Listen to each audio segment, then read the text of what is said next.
ಏನಾದರೂ ಪರವಾಗಿಲ್ಲ, ಅಟ್ಲೀಸ್ಟ್ ನಾವು ಹೊರಗಡೆ ಬಿದ್ದರೆ ಕೈಕಾಲು ಮುರಿದ್ರೂ ಪರವಾಗಿಲ್ಲ, ಪ್ರಾಣ ಜೀವಂತವಾಗಿ ಉಳಿಯುತ್ತೆ ಅನ್ನೋ ಕಾರಣಕ್ಕೆ ಭಾಳಷ್ಟು ಜನ ಜಿಗಿದಿದ್ದಾರೆ.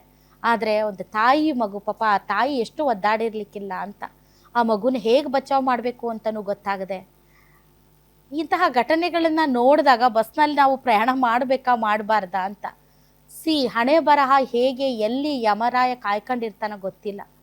ನಡ್ಕೊಂಡು ಹೋಗ್ಬೇಕಾದ್ರೆ ಆಕ್ಸಿಡೆಂಟ್ ಆಗಿ ಸಾಯ್ಬಹುದು ಅಂತ ಭಾಳ ಜನ ಹೇಳ್ತಾರೆ.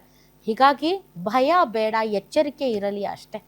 ಇವತ್ತು ಈ ಬಸ್ ಡ್ರೈವರು ಅವನದು ಏನು ತಪ್ಪಿಲ್ಲ ಅಂತ ಹೇಳ್ತಾರೆ. ಯಾಕಂದರೆ ಅವ್ನ ಪಾಡಿಗೆ ಅವ್ನು ಹೋಗ್ತಾ, ಅವ್ನು ಹೇಳೋದು ನಾನು 60-70ಯಲ್ಲಿದ್ದೆ, ಹೈವೇಯಲ್ಲಿ 60-70 is not a over speed ಅಂತ.